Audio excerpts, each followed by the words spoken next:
நாம எந்த மாதிரி வாழ்க்கை வாழ்கிறோம் என்பதை ஒரு பிரித்து பார்த்தோம்னு சொன்னா 3 வகையாக மனிதர்கள் வாழ்றாங்க. ஒன்று சாதாரண மக்கள். 3வது உயர் ஞானிகள். ஞானிகள்னு சொன்னா துறவறம் போட்டவங்கன்னு கிடையாது. நம்மளும் ஞானிகள் தான். இந்த இடையில ஒரு இனம் இருக்குது. அது எப்படின்னு கேட்டா, கொஞ்சம் உயர்ந்து வந்திருக்கும். ஞானத்தையும் வச்சுக்கிடுவாங்க. கீழ்குணாதிசயங்களும் வச்சிருப்பாங்க.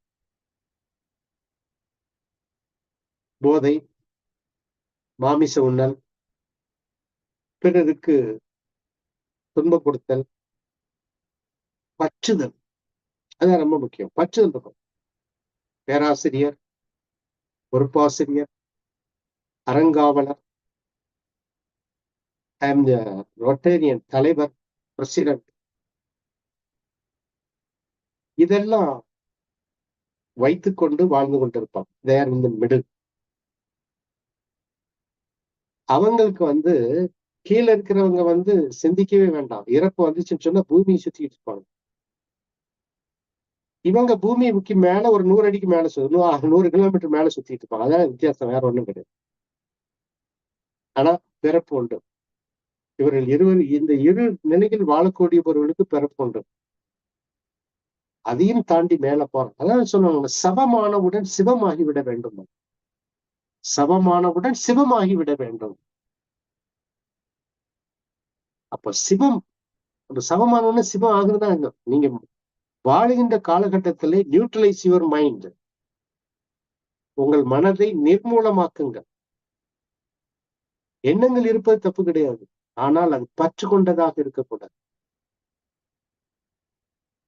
இறைவன் கூட என்னை இப்படி ஆட்கொள்ள வேண்டும்ங்கிற எண்ணம் கூட வேண்டாம். B still, B still. அதத்தான் முழுமை பேறு என்று சொல்லுகிறார்.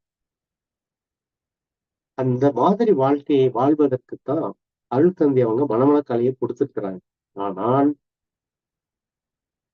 இந்த நான் சொன்ன 2ஆம் நிலையில் வாழக்கூடிய அன்பர்கள் தான் நம்ம கிட்ட ரொம்ப அதிகம். நான் என்னுடைய லைஃப் எக்ஸ்பீரியன்ஸ்ல பார்த்துட்டேன். பெண்கள் முயற்சி பண்றாங்க, ஆனா குடும்ப வாழ்க்கையில சிக்கிக்கிறாங்க. அதனாலதான் நம்ம கிட்ட பெண் துறவிகளே இல்லை.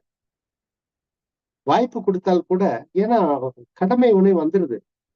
என்ன பண்ணாலும் சரி பேரம் பேத்திக்கிட்டே சிக்கிக்கிடுறாங்க.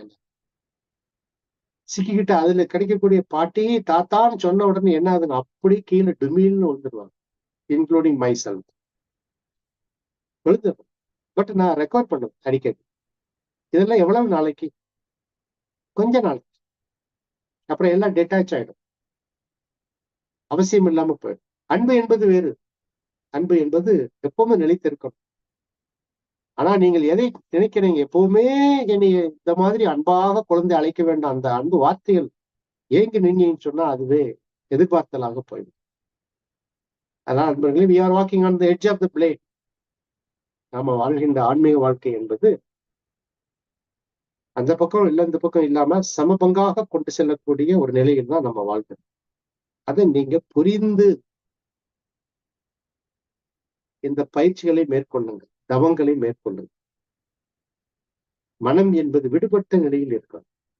ஆசைப்படாது. 10 தீட்சை கொடுத்துடணும், ஆசைப்படாது. யார் கொடுக்க முடியுமோ வாய்ப்பு இருக்கிறதோ அவங்க கொடுக்கட்டும். நீங்க உங்களுடைய மன தூய்மையில் கவனம் செலுத்துங்கள். மனம் பற்றற்ற நிலைக்கு செல்கிறதான்னு பாருங்க. நீங்க உங்களை நாடி 4 பேர் வர்றாங்க தீட்சைக்கு, நீங்க தீட்சை கொடுங்க. சில விளக்கங்கள் கேட்கிறாங்க, விளக்கங்கள் கொடுங்க. அது நம்மளுடைய கடமை. அவசியம் இல்லாமல் தேடி ஓடி ஆடி அழைத்து போய்விடாது.